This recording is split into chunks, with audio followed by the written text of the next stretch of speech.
let us tell you about our partner Teamified. If you need to build a top-notch team quickly, Teamified is your go-to solution.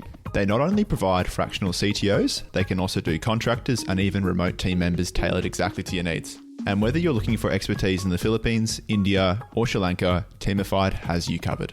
What's amazing is that Teamified uses a blend of AI and human expertise to cut hiring times by 50%. Their platform handles everything from automated onboarding to day-to-day management and even performance tracking. You can also handle rewards and recognition, buy equipment and order training all through their platform.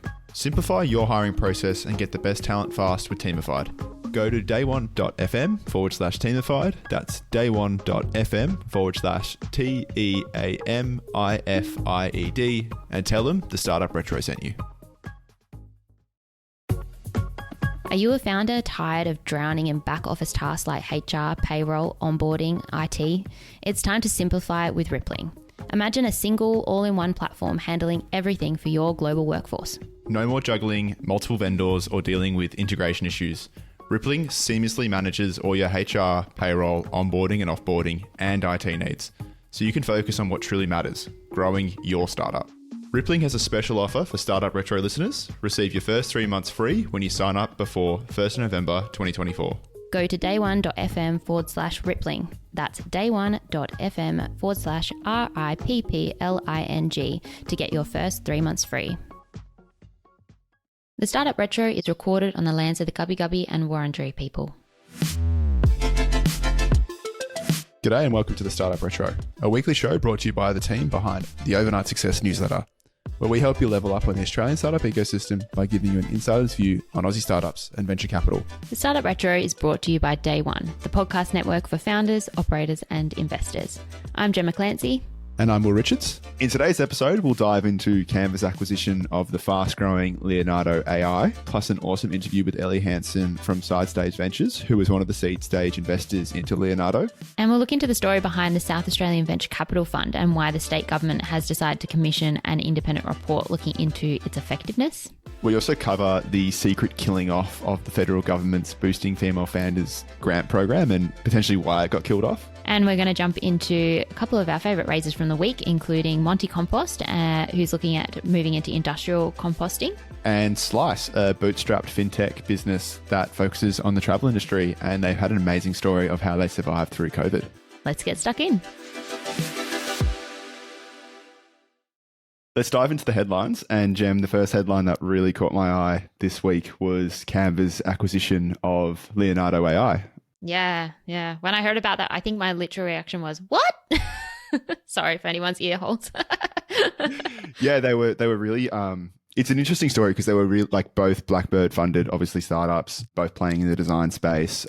Leonardo AI was sort of branded as this, I think like Canva competitor and Canva, potential killer, maybe. And what's basically happened is Leonardo they last raised a Series A at a pretty monster valuation. It was a 45.9 million Series A in December 2023. And that included investors like Blackbird and Side Ventures and quite a few US and UK investors as well. And the valuation there was $320 million. And this acquisition is basically north of that. We don't know exactly what the valuation is. Yeah, it'd have to be north of that, wouldn't it? Which is pretty insane.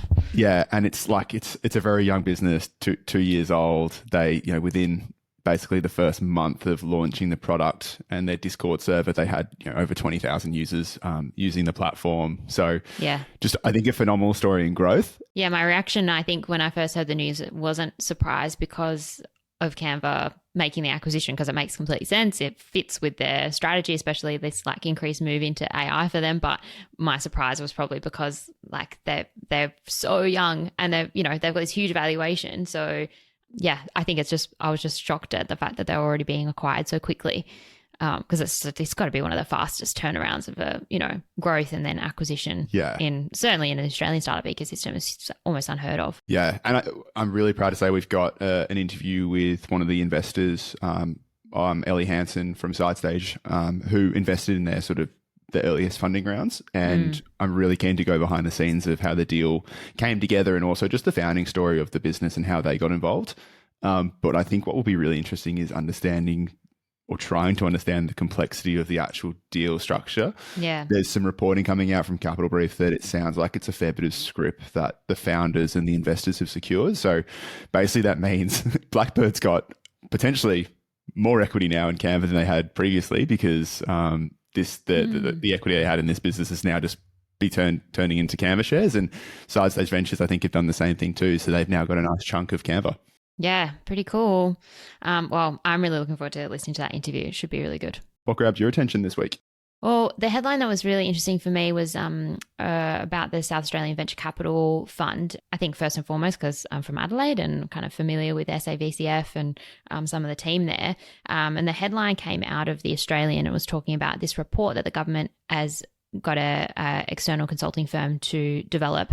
The top of the article talks about the cost of that report, and I think that's probably one of the main pieces of public interest, because the report costs about $240,000, which to the average person probably sounds like a lot of money. To most people who understand how much consulting firms charge for things, probably not surprised at all. But they commissioned this report to look into how effective has the South Australian Venture Capital Fund been in kind of meeting its mandate, which the bar is so much higher for this fund because they're trying to obviously make really good investments and make a return on those investments, but they're also trying to drive kind of a broader agenda, which is aligned with the government's goals to increase innovation in South Australia and kind of draw talent in and fuel that part of the economy. So this report looked into how successfully is it doing that, as well as how successfully is it actually generating returns for the investors. And really, the media hasn't really gone into what are the outcomes of the report, because the headline is that report hasn't been released yet, and we're not sure whether it actually ever will be released. Yep. Which is, I think, implied in the media that that's, maybe not okay and that it should be released. But the government is concerned about releasing it mainly around the financial information that's contained in the report to do with the performance of the different companies. Sure. Yep. In the portfolio. There's obviously a lot of scrutiny around these government funds right now, obviously headlined with Breakthrough Victoria's scrutiny. Yes. But I think the magnitude is just so different in these two funds. Like Breakthrough is a $2 billion fund with essentially no mandate. And then I think the South Australian VC fund I think it has a neater mandate, and potentially it's more justified in what it does and what it's trying to do. And it's made 10 investments, and some of them, we can go through who they are, but some of them are performing pretty well. And I think it is following that power law dynamic that we want to see, or we do see in venture funds. Mm-mm. Yeah. But it does have a really interesting founding story. And I know you've done a bit of research on where the fund basically came from. Let's get stuck into that. Yeah, so there's a much bigger story behind this headline that I think makes it much more interesting. And just for context, I think speaking to the size of the fund compared to the likes of Breakthrough Vic, it's only a $50 million fund, and it's an eight-year investment period and then a 7-year exit period. So it was kind of born out of the previous Labor government before this current Labor government. In that meantime, there's been a Liberal state government. So it came out of Jay Weatherall's state government, and they started up in 2017, I think. And they appointed Blue Sky Alternative Investments at the time to manage the venture fund. And they spun up Blue Sky Venture Capital, and that was managed by Elaine Stead at the time. And then Blue Sky Alternative Investments got itself into a bit of trouble, and they found themselves in falling into administration. And I'm not going to go down the rabbit hole of that whole story, because it's been covered significantly by the media. And if you're interested in learning about it, you can go do your own Googling. Defamation cases, went to court. Yeah, it's a rabbit hole. A serious rabbit hole, and Elaine was put through the absolute ringer on that one. And unfortunately, that was a really, really tough period of media coverage for her. Upside of the story is that she's now running Main Sequence, which is CSIRO's venture capital arm. But long story short, Blue Sky got appointed. They fell into administration, so they needed to appoint a new manager of SAVCF, and they appointed Artesian Investments. And the guy they chose to lead that was a guy called David Rorsheim. And David Rorsheim is super interesting. He has got kind of a very interesting backstory and resume, but one of his most notable kind of things on his resume is that he brought Uber to Australia, and he was the founding team member of Uber in Australia. And he was appointed by Stephen Marshall, who was the Premier at the time, or is, the program was under his guidance at the time. And Stephen Marshall and him are actually kind of buddies from way back, way back, which was super interesting. They worked together. I think they met through Walk in a Box.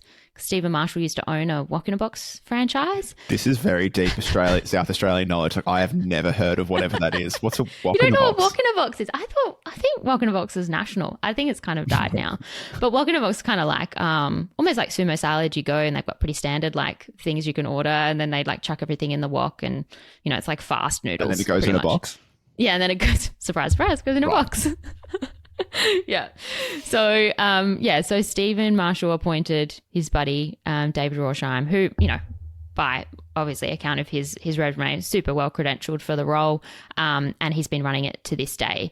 And like you said, Will, like the media's kind of insinuated in this latest reporting that there's something awry here, and maybe that's why they don't want to release the report around how is this fund gone. But you look at who they've invested in, and I don't imagine that it's doing that badly. Yeah, the biggest, the startup that probably most people have heard of is KaaS, and that's been in a few like high growth stories of like startups that are the fastest growing startups in Australia and South Australia. So there's 10 startups in total, and we'll list all 10 of those, I think, in the newsletter, so you can kind of come to your own conclusions. But I don't think there's been many exits up until now. No. So it's really hard to judge how it's going. It's only been like a bit over 6 years that the fund's been active. It's got this 8-year investment period, and then we've still got to wait to see how those investments go. The other one that I found that I believe that SAVCF's invested in is Fleet Space Technologies, and Fleet's like, it's huge. It's one of the biggest space success stories coming out of Australia at the moment. So, so I guess, don't just take the headline at face value. There's a really interesting story behind it. And then I'm kind of really interested to see how the government kind of takes the insights from that report, whether they release it or not. I guess we'll be waiting to see whether they decide to continue the fund, continue investing in it into the future. Yeah. Yeah. I hope they release it because it'll be interesting nevertheless. Super interesting. Yeah. To see the weighting as well into are they just looking at investment returns, or are they looking at kind of impact on the ecosystem more broadly, and to what extent do they weight each of those things to make their final decision? Yeah. I think that's a great segue into the next really big headline, which is the axing of the Boosting Female Founders program. Yeah. And this was reported in Startup Daily, and it happened in the budget, but it basically only came out due to a Freedom of Information Act. What essentially has happened is the grant program had the budget of $52 million to give away to female founders, and they were really trying to support female founded startups, get off the ground and grow and that sort of thing. And they've deployed $35 million of their total budget, and basically killed it off due to basically an internal review from the Department of Industry, Science and Resources saying it had no measurable impact with the ecosystem. Which really confuses me. I know there's a lot of people and putting a lot of scrutiny on this, and I try to give the government the benefit of the doubt in many ways that, obviously the media doesn't know everything. Yeah. But it was only started in 2020. They've, haven't even invested the entire amount of the budget allocated. And now they're saying that isn't measurable impact. And I really struggle to see how you could make a definitive call that this has not made a measurable impact in such a short space of time. Yeah, I do agree with that. But I think this whole program has been marred by mistakes and delays along the way, that just potentially the operation of the thing was just not great. Yeah. And there's no clarity on basically who's received the grants, and there's no clarity on what the measurable impact actually is that they're trying to get to. But what we can say is in 2021, basically the demand for this thing is massive. Like they've done 3 rounds of this grant application process, and pretty much every single one of them has had some sort of delay in the process. But the last round, which was round 3, had about 700 applications for the program. And the round before that, everyone who applied for the program, which was about 1,000 female founders, there was delays in basically working out like when is this closing, and when are they potentially finding out about, are they going to be successful or not. 1,000 of those founders were told that they were successful in getting the grant, which was a notification that shouldn't have gone out. So then they had to rescind that notification within 24 hours and all that sort of stuff. So it's just been, I think it's just been marred with it just hasn't been very operationally successful. Yeah. It kind of sounds like they got so much demand, they didn't know what to do with it. They weren't operationally set up to deal with the demand. And obviously this is complete speculation, but it kind of makes sense that they've looked at it and gone, jeepers, we're getting more negative press on this than we are positive press because of all the delays. And so maybe it's just better to cut it loose and decide that this wasn't something that the government could really administrate properly. Yeah. But I think you then look at maybe examples of groups who are doing it potentially well. And, you've got the LaunchVic Alice Anderson Fund who co-invest at a bit of a discount on equity for female-founded businesses, and they've just made their 36th investment, and that's a $10 million fund, and we know some of the founders who have been through that process, and they speak really highly of it. Yeah, it's just such a different model, isn't it? Because this is like matched funding, but the government's not making kind of really considered investment decisions in the same way that like the Alice Anderson Fund does. The Alice Anderson Fund kind of approaches things like a typical VC would. Looks at, I guess, are they performing, right? Yeah. Well, they put the onus on the venture investor basically because to get that funding, you need to be basically backed by a VC, and they obviously have an idea of who those reputable players are in the market, and they don't put the onus on the founder to do the application. They put the onus on the VC investor to do the application on behalf of the startup. So the Alice Anderson Fund's basically doing it. I think they're supporting startups in a really nice way that basically puts the onus on someone else who's got the right incentives as well. So it's just, I think it's a better way of doing it. But then you also look at what's happened in New South Wales, and they had a female founder venture fund as well that was worth $10 million, and that's basically been turned off as well. So there's just a few different groups doing it different ways, and I think some are maybe better than others, and we're starting to see some perform better and things like this getting turned off. Yeah, well, hopefully given the federal government hasn't invested the full amount, they'll hopefully look at kind of starting up an alternative program to replace this one, and maybe it'll have a slightly better model, maybe taking some tips from their friends at LaunchVic and seeing if they can redesign it in a better way for the next iteration of it.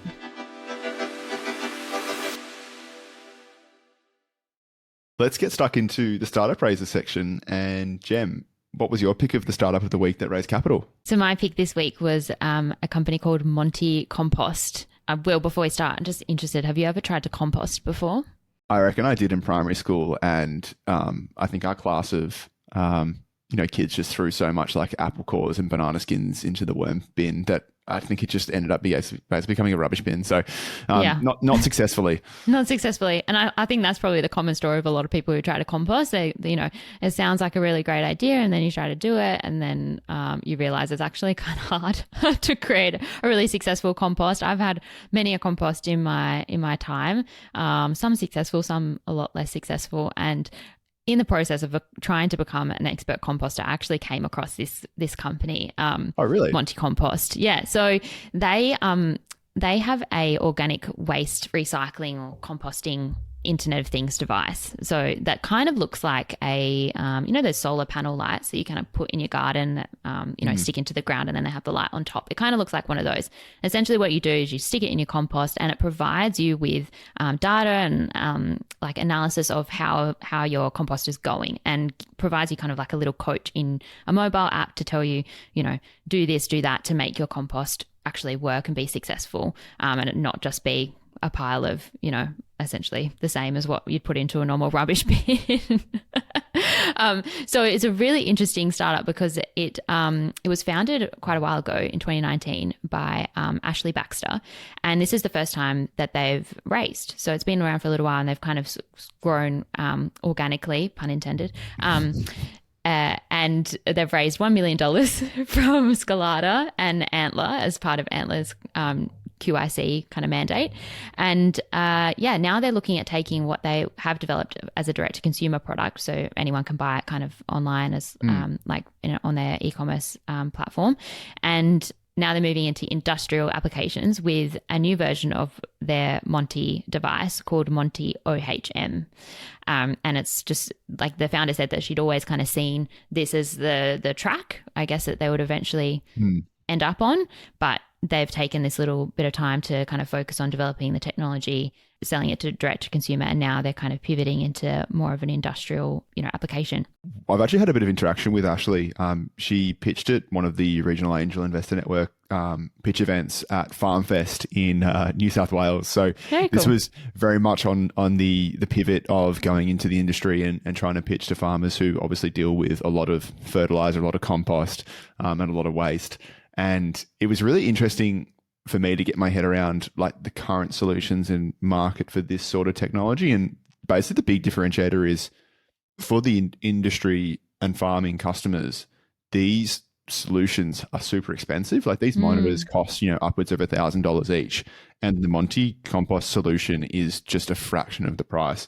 Yeah, it's certainly like very affordable as a direct to consumer product. It's retailing at $200 AUD at the moment. It's 30% off if you're interested in getting one for yourself. It's $139. And when I first heard about this, I was reading the press releases and hearing that they were pivoting into this more industrial use case. I just imagined that the actual device itself would be like really big and kind of look quite different, and maybe there's just the inherent tech inside it, and then the software to support it would be the same. But it's actually looks really similar. So I guess they've been able to transfer a lot of learnings from the direct to consumer product into this commercial product, and they're obviously not going to incur a whole new lot of costs to develop this industrial version.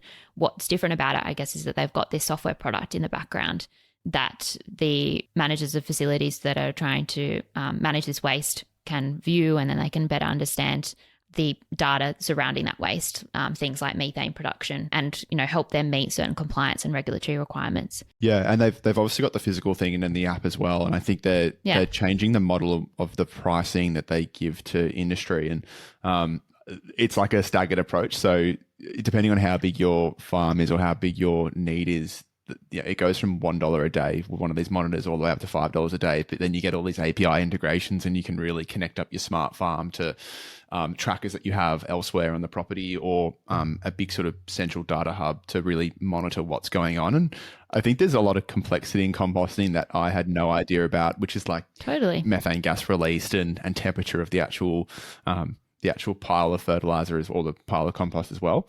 Yeah, exactly. Yeah, and it's quite timely for the announcement of this raise, actually, because the Climate Council released a report just this week about how big Australia is in terms of methane production on the world stage. And we're actually the 12th largest methane polluter, ahead of other economies that are even bigger than us, like Germany and France, which is pretty crazy. And the majority of our that methane comes from agriculture, which is 52%. And then it's fossil fuel mining is 25%, and then household and business waste is about 11%, according to government data. So this is kind of one potential part of the solution. Something that also came to mind when I was doing some research into this one and reading about methane production and the impact of it was a conversation that I had with the founder of a company called Blocksolve Infrastructure at Sunrise earlier this year. And he was talking about the fact that so they were looking at developing kind of a energy related business, and as part of their research and setting up that business, they wanted to understand the methane production of various waste facilities around Australia. And they realised that the data wasn't that great, and that a lot of these facilities didn't actually know how much methane they were producing. And so they went away and produced a methane map. And you can actually go and have a look at that. And it's a map of Australia, and you can see all the different kind of facilities and how much methane they're producing. So you can go to blocksolveinfrastructure.com, and it's on their website. And I was like, that's so cool. But it's like the most interesting thing about that conversation was just that kind of lack of awareness. Yeah. And, clearly this is a product that now is going to help those facilities and also agricultural organisations, composters, councils, and all of those use cases better manage methane. It's so interesting because there's such a growing market of carbon credits and bio credits and those sorts of things as well. And I feel like this is just one more data point that's going to go into that market as well, and maybe a way people can sort of offset or understand how much they're producing. So it's great to see, and awesome to see the product live. Yeah, very cool. What was your pick for this week, Will? So my pick of the week was a company called Slice. Slice is a Sydney-based fintech business that basically is helping people travel. It's a buy now, pay later for travel in particular. They raised a $7.5 million seed round led by Peak XV Partners, which was formerly the Sequoia Capital India fund. And they also raised a $10 million debt facility from Road Knight Capital, which is a Melbourne-based venture debt provider, which this is probably one of their biggest investments that we've heard of so far. So it's good to see them getting active in the market as well. You said Peak XV was formerly Sequoia Capital India. Like, what's going on there? Yeah, so they spun the fund out because basically the fund was competing for deals with their global fund, which is also enormous. So they span this out as a new entity, a new fund manager, and basically Peak XV now focuses on Southeast Asia and the Indian market in particular in their own right. So this isn't their first investment in Australia, but they're starting to get more and more active in Oz. And usually when they invest, it's a pretty big check size. Right. So it's Afterpay kind of for travel, right? Tell me, I'm going on an overseas holiday in the not too distant future. So, and we're kind of looking at, all of our bookings now. How would it work in the context of me booking my new holiday? Yeah, so they operate two main products and two brands essentially under their main Slice banner. And one is a buy now, pay later for travel, and that's called Pay Later Travel. And then essentially the other one is a travel agency solution, which offers lay-bys for travel. So you can just pay for your travel bookings in installments over time. Makes sense. I'm surprised there hasn't been something like this before, like especially with all the buy now, pay later stuff that's out there. Yeah, it's interesting. Well, like there's credit cards.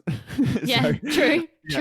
I think this is just there's a growing trend of sophistication in financial service products, and this is just an evolution of a very niche product that specializes in a particular market. Maybe another good example is like Butter Insurance, a classic startup out of StartMate that really focuses on travel insurance and insurance for millennial travelers, and it's like just a very niche financial services product that's solving a problem for a particular type of person. And I think this is what they're doing as well. But they've got a really interesting story because they actually launched in 2018 and have bootstrapped the business for the past 6 years. And they obviously have grown this travel business through COVID. Yeah, it's pretty hard. And this is their first external funding that they've taken since launching the business. So they've gone through some really turbulent times as founders. And so the founders, Unique Dharmalingam and Farooq Ismail, have posted a really nice recap of how they've basically gotten the business to where it is now. And I'll just share a little anecdote from that blog post, but it's a fantastic read and we'll put it in the show notes in the newsletter this week. But basically in COVID, they were primarily a Australian-based business and they were serving Australian customers, and obviously all the flights basically got grounded and no one was really leaving the country. And certainly no one was thinking about booking travel. Yeah. And they tell the story of going onto Flight Scanner and looking at the planes that were in the air across Australia, and they could count them on their hand. Wow. And I remember there were times when I was in lockdown and I'd look up at the sky and it was kind of bizarre because you would never hear a plane or see a plane. It's nice and quiet. Yeah. Sometimes I miss it.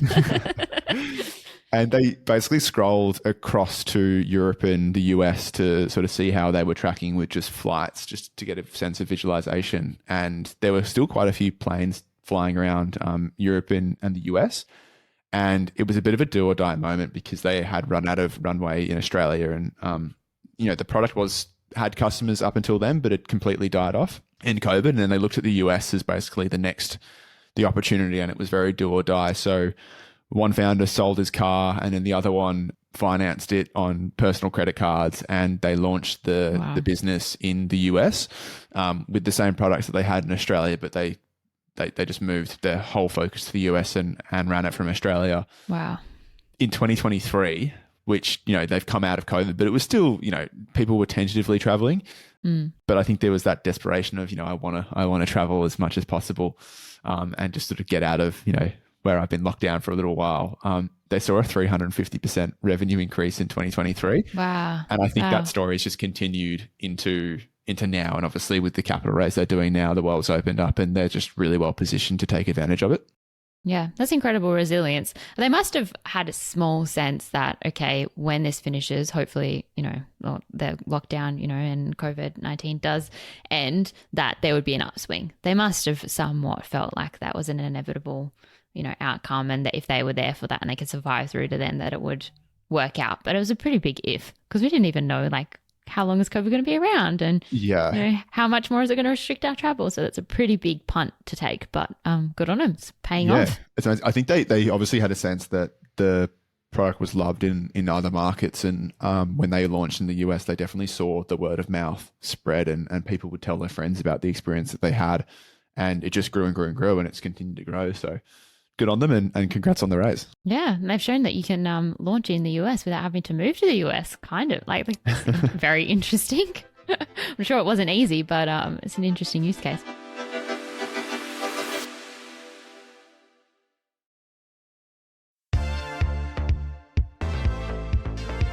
So I'm super excited to be joined by Elli Hanson, one of the principal investors at SideStage Ventures, who just had a significant exit with Canva acquiring Leonardo AI.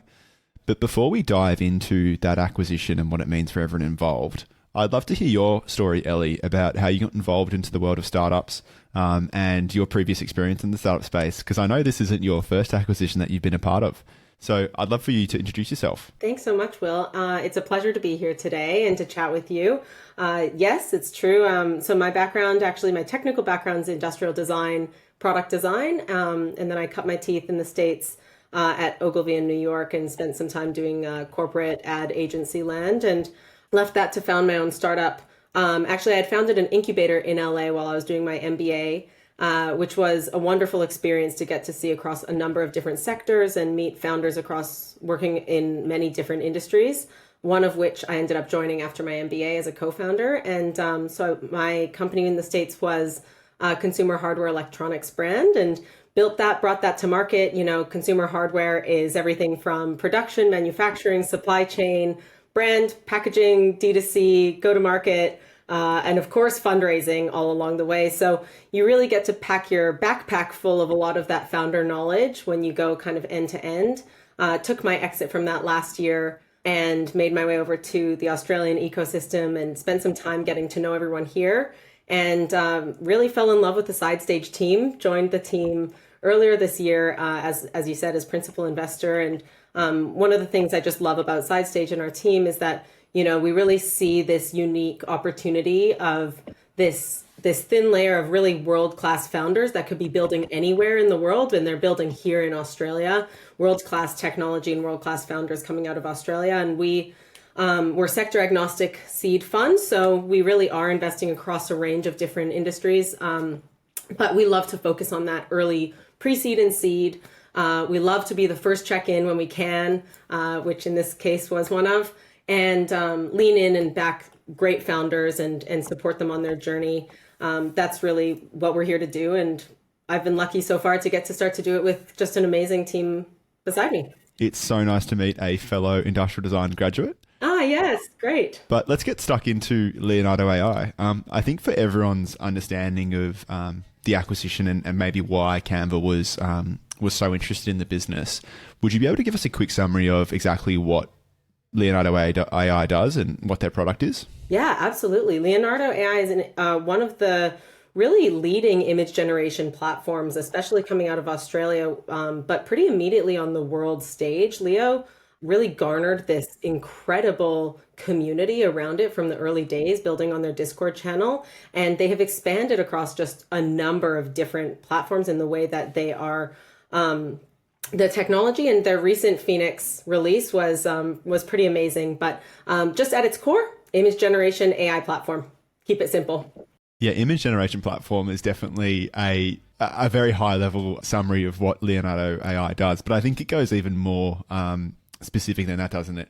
Could you talk about like the absolute fidelity of how deep a designer can get into editing the images with a software like Leonardo? Absolutely. Like the level of fidelity, I think, especially as a designer, getting to see that, as you would know then, coming from industrial design, when you study 3D design and you study rendering these things from scratch, when you learn how they're built from scratch, when you kind of do it yourself back in the day, in the different technologies you would have used would have been much different back then.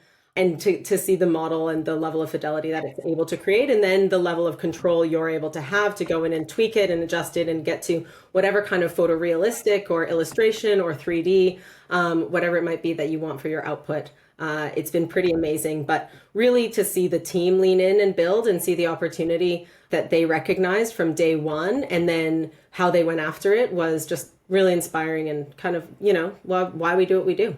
Let's jump back to when SideStage got involved with the startup. And I know you were invested in the seed round back in April 2023, and then invested again in their Series A with a whole bunch of international investors. And you invested alongside Blackbird back in the seed round and the Series A.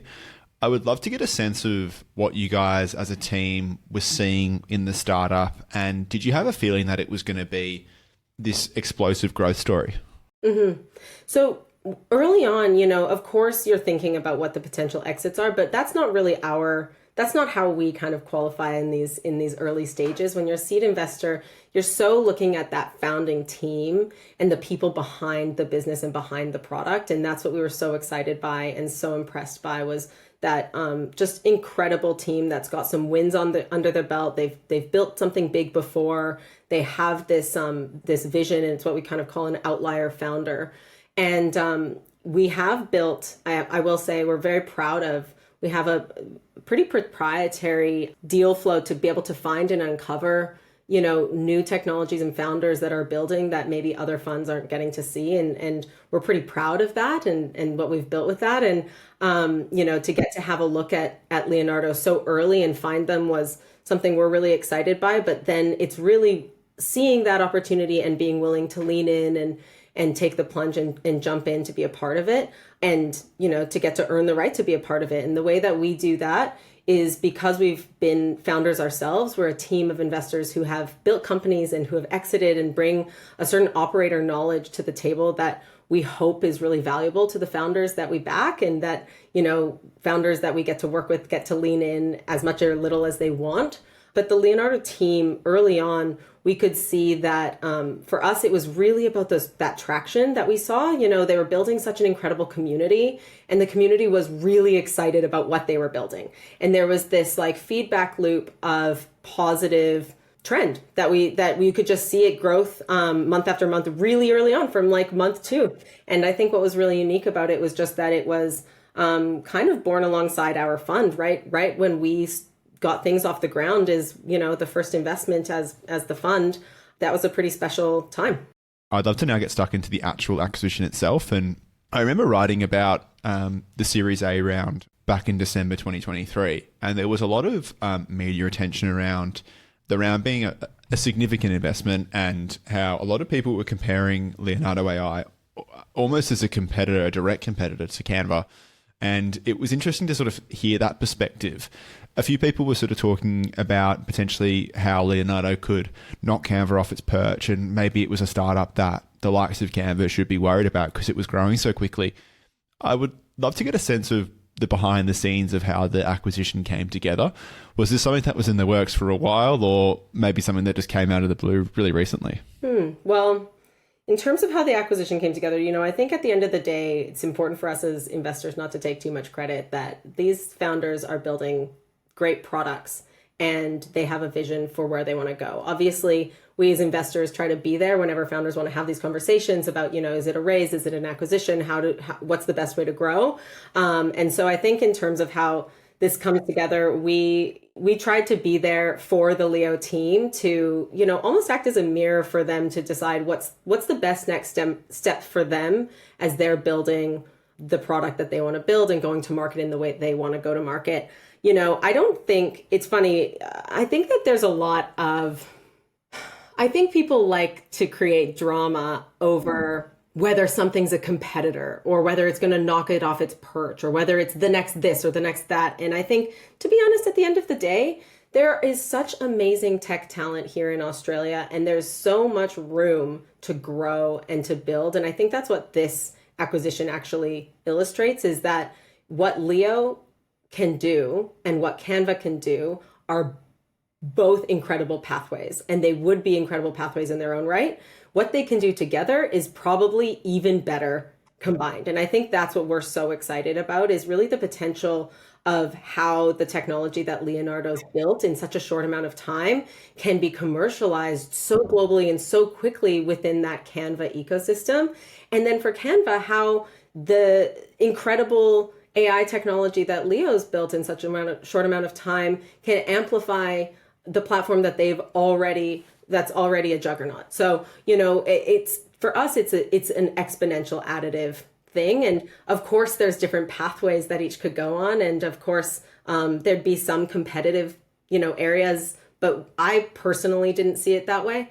And I think that people who like to talk about it like that, just like to drum up some drama, some gossip, some good tea. Yeah, we're definitely guilty of getting involved in the tea at times around startup drama, but I'd love to put some numbers around that comment though. So Leonardo AI right now has 19 million users, and it's a massive number, but it's only 10% of the 190 million users that Canva has. So it's going to be really cool to see that this tech and this platform now get distributed amongst a really huge range of users across the world. Could I ask what the acquisition means actually for you and your team as a group of seed investors? Yeah, I think for us as a fund, obviously, I think it's worth noting that it's a huge win to have an early exit on the books. I think, the truth is that there are tons of funds out there that invest for a few years and don't get that exit. And it's nice to be able to say, we know that we can exit companies. There's no doubt about it. But for us, it's not necessarily about that. It's about leaning into build. And I think that we know that there's a ton of value that's going to be added to Canva, and we see a lot of, compounding value ahead. And we're obviously incredibly excited about what that means, bringing the Leonardo technology into the Canva ecosystem and what that growth is going to look like. So, we're building a fund for the next 10, 20, 30 years. And so it's a long road ahead. This is obviously a really exciting quick win to have on the books here for us, but it's really about the founders who built the business, and we're just leaning into kind of that next step. Yeah, I think at the end of the day, I think it's a huge win for the Australian tech ecosystem. I think these are, obviously, we all know Canva's story. It's incredible. It's a global story. And we, as an Australian venture ecosystem, are just tremendously proud of Canva on the global stage, and can't wait to see it continue to grow and reach its potential and what that really means for the Australian ecosystem. But I also think this, Leonardo coming to fruition, yes, very quickly, but a lot of work to be done that, the last 18 months for that team, they've just put in so much creative and technical and fundraising and hard yards work to get here. And they deserve every minute of this. And I think that for Australia to be on that global stage, to see an AI acquisition, this early in the AI ecosystem globally is great. And I think that it's additive. Seeing these two coming together is just exponentially additive to the potential of each technology, but then also really what the Australian tech ecosystem can be. And of course, I'm Canadian via the US. So I come at this with a very different perspective, and having built my company in the States. So I of course come at this with a global perspective, and I'm just tremendously excited for what the next 5-10 years of this tech ecosystem has to offer. Very well said. Well, thank you so much, Elli, for joining us and shedding a bit of light of what's happened behind the scenes with Leonardo building so quickly and the acquisition that's just happened. Where can founders find you and reach out to you? You can find me on LinkedIn. My name is Elli Hanson. I'm a principal at Side Stage Ventures, and it's been such a pleasure chatting with you. Thanks for having me, Will. Thank you so much. So each episode of the podcast, we finish up in the same way that we finish up our weekly newsletter, which is with a section called Knowledge as a Service, or we like to call it KaaS. And we share our favorite thing that we've watched or listened to or read during the week that's startup relevant, and therefore we think will be interesting to our readers and our listeners. Will, what was your KaaS this week? This is a KaaS that I saw shared by Nikki Scavat from Blackbird on Twitter, and it's called The Big Guide to Fusion by Ben James. And it's just a really, really nice written an easy to understand and easy to follow blog post on what's happening in fusion and where humanity is at in sort of the fusion nuclear powered debate and conversation. And I think we're starting to see more and more conversation around nuclear power and fusion here in Australia, and I think just in the world generally. Peter Dutton's coming out at the moment and really talking about nuclear power as something that the Liberal government is making a focus moving forward. And it's interesting to see how that's going to, I think, land on voters. But I think more broadly, we're also seeing, the likes of people in the All In podcast sort of asking questions about fusion being the solution to rising demands of power needs in AI and compute and electric cars more generally. So I think it's a topic that is going to continue to be discussed. So Jem, what was your KaaS of the week? Yeah, my KaaS this week was a recent episode from The Journal, which is the Wall Street Journal's podcast. And it's about Amazon's rollout of Alexa. Quiz for you, because I love to quiz you mid-podcast without warning. So, Will, there have been 500 million devices enabled with Amazon's voice assistant, Alexa, distributed around the world. How much money do you think Amazon has made from them since 2016? From Alexa? Yeah, from devices with Alexa in them. As in profit or just like... Sure, let's go with that. I don't think it'd be much at all. Like, surely it's got to be a loss-making thing, because I don't know... Like, I don't think I've ever looked at, a device and been like, I'm going to purchase this over that because it's got Alexa or another Siri or Google. Well, you're pretty much on the money, because between 2016 and 2021, they've lost $25 billion. That's way more than I thought it was going to be. I thought it was going to be like a minor loss. Yeah, no, $25 billion wow. is what they've lost on kind of rolling out these products. So largely, the main one is kind of the Echo that's similar to the Google Homes that's got the Amazon voice assistant in them. And pretty much the podcast goes through kind of how on earth has this even happened in the first place. And pretty much it just talks about the fact that their main focus with this was that they just wanted to get them in the homes and then figure out how they were going to monetize it later. And they had a rough idea that maybe they would monetize it by kind of having the Alexa interact with various other Amazon products, obviously mainly through the shopping experience on Amazon, saying, hey, Alexa, please order me new washing detergent. And then she would kind of make that purchase more seamless for the customer. And then other kind of ways they were looking at it were with advertising. I mean, I was, working in advertising at the time when all of these new voice assistants were coming out, and everyone was like, voice is the new thing. There's going to be advertising, in everyone's homes through their voice assistants. But when you think about it, it's like, that's not a very natural experience. When you ask a voice assistant to give you something, an answer on something, you're not expecting an ad back, and you certainly don't want the results skewed by ads, because the voice assistant isn't like a normal kind of Google search where you can see which ones are sponsored and which ones aren't. Yep. Anyway, so safe to say, they haven't really successfully figured out how to monetize Alexa and the devices that it sits in. And obviously there's been a changeover in CEO and over the last couple of years at Amazon, and the new CEO's come in and is like, okay, we've got to figure out how to make this thing profitable. And so the podcast talks about the different routes that they might take to get there. And yeah, it's really fascinating to hear about some of the creative accounting methodology that they use to somewhat hide, intentionally or not intentionally, who knows. But, there was kind of all these very creative ways that they were looking at attributing profit and revenue to this product line that really hasn't been making them money since the get-go. It's pretty crazy.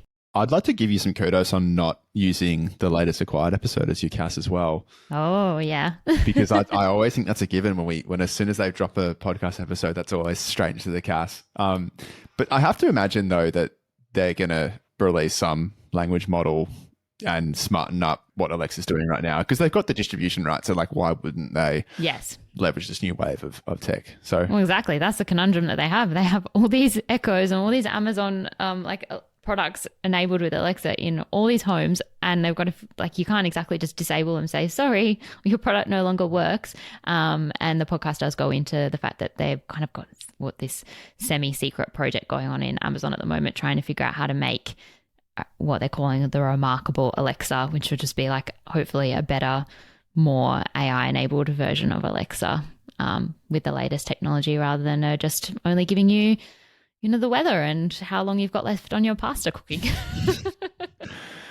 One of my favorite things is watching my mum use Siri when she's cooking. She's like yells at her phone to like start the timers, and there's like several timers going at once, and one goes off and she doesn't know which one, like which pot she's taking out of the thingo.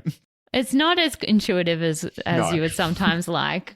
Well, we have Googles in our home, and Google really likes to interrupt a lot of conversations, and she certainly can't answer most simple questions. Her favorite thing at the moment, I've noticed, is that you ask Google a question and she'll say, sorry, I don't know the answer to that. And then she'll say, but I found something similar, and that something similar will be the exact answer that I wanted, but she just took 30 seconds longer to provide it to you. I've had my TV activate the smart Google speaker that it's like outputting from. So you'll just be sitting there in silence watching TV, and then it will just like the audio will cut out, the TV will stop, and it will be like, sorry, I didn't quite hear that. And it's like, you're talking to yourself. Oh God, it's scary. I mean, I want these things to be better so that they can, do a better job of helping us in our day to day. But I've got to say, it is also still a little bit ominous having your speakers listening into everything that you do. But I think it's probably an inevitability. Hey, Have you chatted with the voice thing on OpenAI yet? no. Oh, download it on your phone app and have a conversation with it. It's pretty good. And what you notice as well is it's really fast. And it quite hasn't nailed the like amount of time potentially it takes a human to actually think about what the next question or the next follow-up question to the last point that they made is. And it almost gets like, oh, we're done with this conversation because you haven't answered, or you followed up to my last answer within like a second or two, but you're still processing like this massive information dump that it's given you. But it's really cool to use. Yeah. What have you asked it? I've had a few, almost like having a conversation with like a Wikipedia page. So like asking about, I'm in a book club and I read the book, and then it had been a few weeks since I'd finished the book. Right. So if people are listening from Will's book club, he's been cheating by asking AI about the book. He's 100% cheating. You can't rock up to a book club and pretend that you've read the book, Will. No, I'd read the book, but it was 1984, and I was actually asking questions about George Orwell and his life and where he'd come from and his whole story, because he's a very interesting individual. And it was just a really fascinating conversation, but like it gives you so much information, and then you're like processing it. And then it's like, cool, thanks, speak later. Everyone in your book club now is like, the pennies dropped for them why you sounded so smart in your last book club session, because you knew all this random stuff about George Orwell from a quick AI search. Hilarious. Hey, what do you think I do before the podcast? Oh, I know. Well, I've had this conversation with an AI for about 4 hours before we jump on. So I'd expect your answers to be better then. yeah. All right, you're out. I'm getting the AI in. Oh, well, that makes my life easier, so that's good.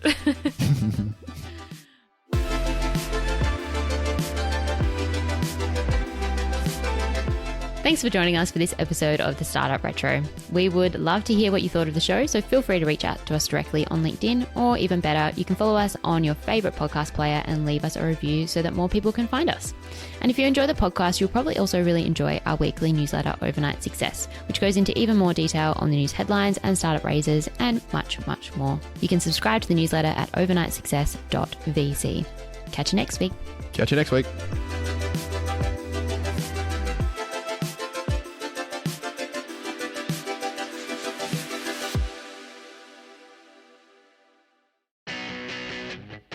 Listen to the Unfunded Podcast, brought to you by the Day One Network and hosted by me, tech writer Joan Westenberg. We're sharing the no-holds-barred, untold stories from entrepreneurs who have decided to build a business on their terms. I'll be interviewing successful founders and operators on the grit and ingenuity it takes to build and scale independent startups without the support of traditional venture capital funding. Subscribe to the Unfunded Podcast now, wherever you get your podcasts.